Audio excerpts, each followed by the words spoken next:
بسم الله الرحمن الرحيم اللهم صل على محمد وآل محمد.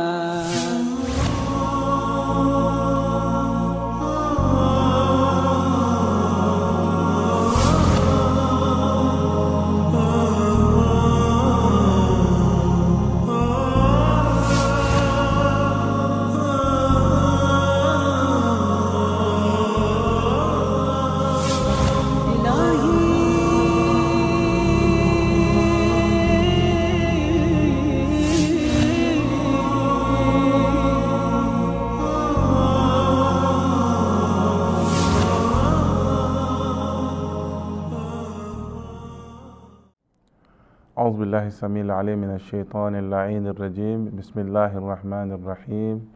الحمد لله رب العالمين ولا حول ولا قوة إلا بالله العلي العظيم. وصلى الله على سيدنا محمد وآل بيته الطيبين الطاهرين.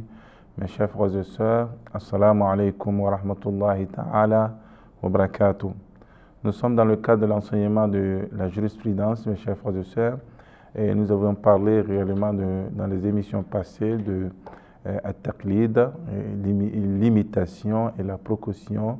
Et nous avons aussi parlé de l'ijtihad, c'est-à-dire que le statut réellement d'un savant. Et nous avons parlé de ces niveaux. En ce qui concerne l'assujetti, il doit faire partie de ces trois points. Soit il est marji, il est mujtahid, soit il est muqallid, c'est-à-dire réellement limitateur, ou soit il est quelqu'un réellement qui agit par précaution. Donc dans ce sens, nous avons parlé, et vous nous avez suivis, mes chers frères et sœurs, vous nous avez suivis, et nous avons réellement parlé dans ce sens-là, et nous voulons essayer de parler encore dans un sujet en ce qui concerne la jurisprudence, et je vais parler de at-tahara, la purification. Et vous savez bien que, mes chers frères et sœurs, que nulle naissance ignorait que la purification occupe réellement une place importante dans la religion musulmane. Et sinon, je pourrais m'exprimer ainsi que la religion musulmane est basée, si je peux m'exprimer ainsi, sur la purification. Et c'est ce que vous verrez dans le Saint-Coran. Et le Seigneur Allah subhanahu wa ta'ala nous dit « Inna Allah yuhibbu tawwabin » il aime bien, Allah subhanahu wa ta'ala, certes aime bien réellement ceux qui se répandent, il aime aussi réellement ceux qui se purifient. Et dans un autre verset encore, Seigneur Allah subhanahu wa ta'ala essaie de nous dire قَدْ أَفْلَحَ مَنْ زَكَّاهَا وَقَدْ خَابَ مَنْ دَسَّاهَا. Il est sorti gagnant, celui qui l'a pu réellement purifier, et aussi il est sorti perdant, celui qui l'a piétiner et réellement rendre impur. Et sur le verset que nous avons essayé de parler rentre dans ce sens de la purification spirituelle d'abord, parce que dans le cadre de la purification, lorsqu'on veut parler de la purification, nous avons deux sortes de purification. Il y a cette purification, mes chers frères et sœurs, physique, et c'est cette purification que nous faisons lorsque nous lavons avec de l'eau, nous prenons l'ablution, mais bien sûr qu'il y a dans la grande ablution le côté spirituel, et il y a aussi dans la petite ablution le côté spirituel, mais c'est d'abord basé sur le physique d'abord, parce qu'il y a l'intervention de l'eau, bien sûr avec les intentions, mais l'intervention de l'eau pure qui vient, mais il y a de l'autre côté la purification interne et externe, si je peux m'exprimer ainsi. Et interne, c'est la purification de l'âme, et c'est ce que nous avons essayé, mes chers frères, de parler dans le verset coranique, et le verset coranique nous relate cette question concernant la purification interne et spirituelle. Mes chers frères et sœurs, cela est très important dans la vie d'un musulman. Lorsqu'un musulman s'occupe en ce sens, puisse réellement s'intéresser à la purification interne et externe, et c'est ce qui est réellement un bon musulman, et c'est ce que le Coran nous dit. Et de l'autre côté, le Coran nous recommande encore, enfin, de ce que nous voulons nous lever pour accomplir la prière, afin que nous puissions faire la petite ablution, qui est l'ablution quotidienne que nous faisons avant les prières quotidiennes et obligatoires. Et lorsqu'on veut parler de cette ablution et cette purification, le Seigneur nous dit, Allah subhanahu wa ta'ala, dans le serment, yuridullah liyaj'ala alaykum min haraj. Le Seigneur n'a pas voulu réellement par cette purification de vous faire supporter un fardeau, walakin yuridu liyutahhirakum, mais seulement qu'il veut réellement que vous soyez purifiés, pour vous purifier, walitimma ni'matahu alaykum, afin qu'il puisse parachever son bonheur et sa faveur sur nous, la'allakum tashkurun, afin que nous puissions réellement le remercier dans ce sens-là. Donc, mes chers frères et sœurs, lorsqu'on veut parler de al-ahkam dans ce sens que nous voulons parler de la prière, et la prière aussi, il y a des actes qui sont réellement demandés. Lorsqu'on veut parler de ahkam islami, c'est-à-dire que je vais parler de al-ahkam al-islamiyya, les lois islamiques. Lorsque vous parlez de ces lois, il y a ces lois, nous avons ces 3 points. Il y a des points que lorsqu'on parle en réalité, mes chers frères et sœurs, on parle des actes préliminaires, al-muqaddimat, et je vais parler réellement pour la prière. Il est demandé réellement de faire attention à certains points avant la prière. Et ce n'est pas seulement la prière, c'est l'exemple de la prière que nous avons donné. Il y a encore d'autres actes. Chaque acte en islam, mes chers frères et sœurs, consiste réellement en des actes aussi préliminaires. Nous avons aussi des actes aussi accompagnateurs dans le cadre, lorsqu'on rentre dans ce sens. Je vais parler de l'exemple de la prière, et la génuflexion, la prosternation, le fait de faire at-takbiratul ihram, c'est-à-dire que Allahu Akbar, de l'interdit, etc. Et jusqu'à as-salam final de la prière, lorsqu'on dit assalamu alaikum, ou assalamu alayka ayyuhan nabi wa assalamu alayna wa ala ibadillah, assalamu alaykum wa rahmatullah. Dans ce sens, réellement, il y a tout un acte enchaîné dans la prière, mes chers frères et sœurs, qui se débute par at-takbiratul ihram, Allahu Akbar d'interdiction, et aussi assalamu alaykum, et qu'on appelle at-taslim. Et il y a cela où il y a aussi des actes qui peuvent réellement aussi invalider la prière, qui rentrent en ligne de compte, mes chers frères et sœurs, les actes annulatifs, si on peut s'exprimer ainsi. Et nous avons ces points c'est réellement rentrent dans le cadre de la prière, mes chers frères et sœurs, parce que nous allons parler des ablutions et aussi des at-tahara. Il est important que nous puissions réellement centrer at-tahara sur la prière, mes chers frères et sœurs. Et pour la prière, nous avons des actes préliminaires, et nous avons aussi des actes aussi accompagnateurs, et nous avons aussi des actes aussi annulatifs qui puissent réellement annuler nos actes.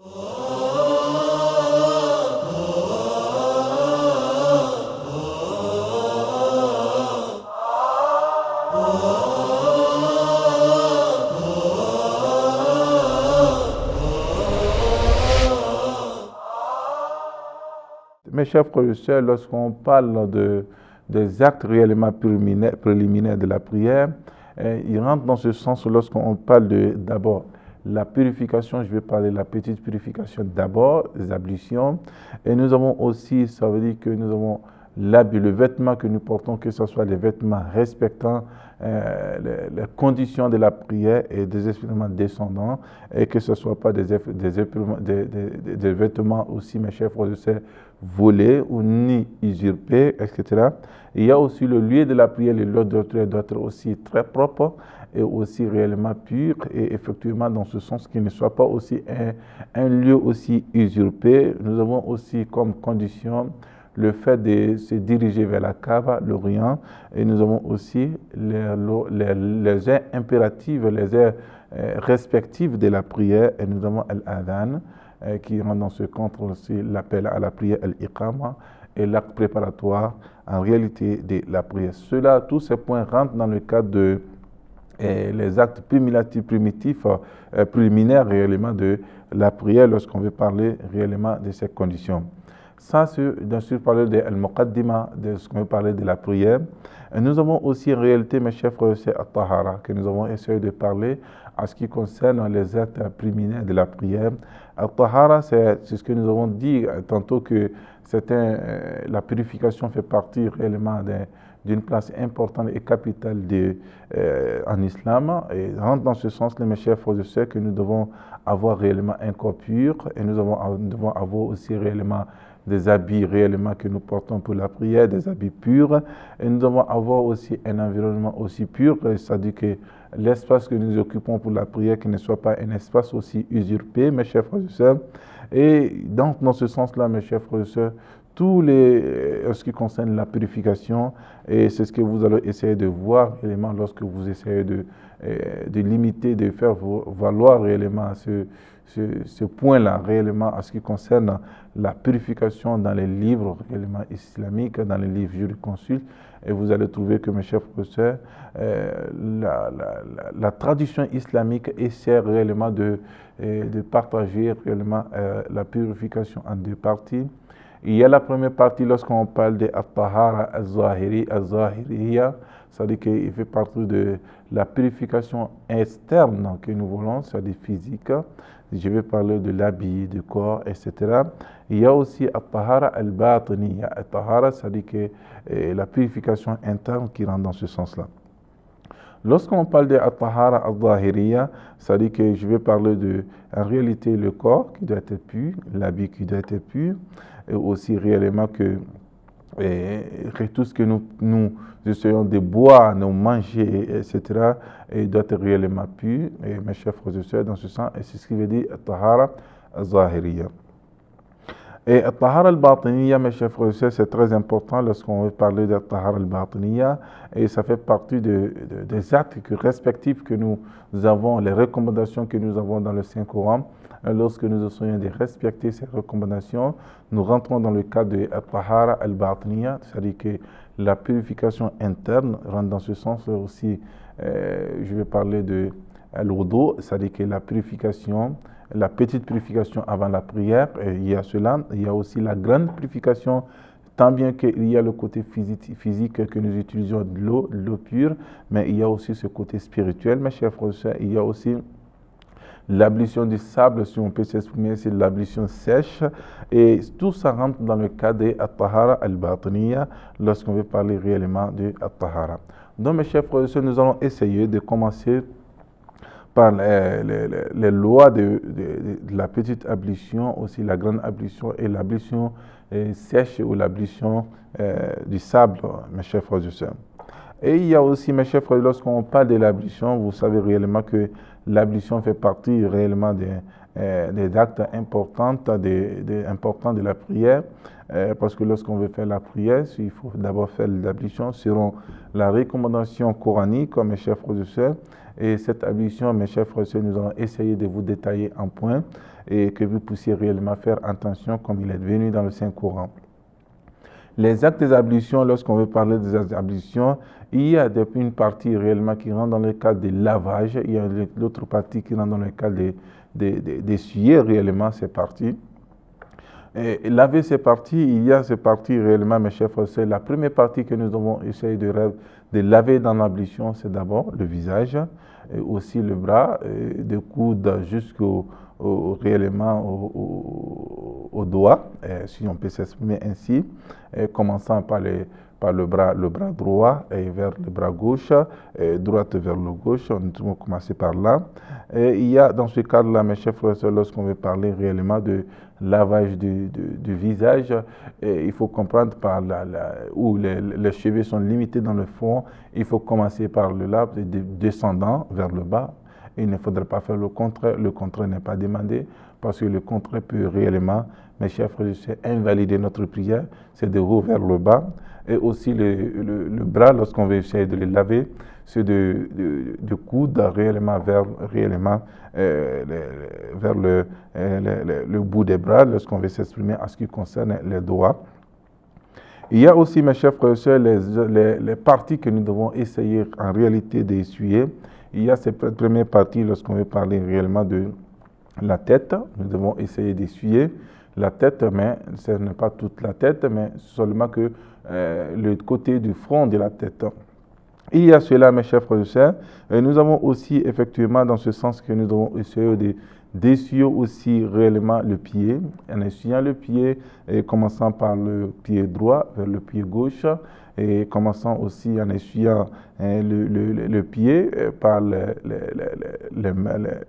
doigts et les bouts des pieds. Et je vais parler réellement des membres des pieds, des bouts des pieds vers les genoux, par les genoux, mes chers frères et sœurs, la cheville, je vais m'exprimer ainsi.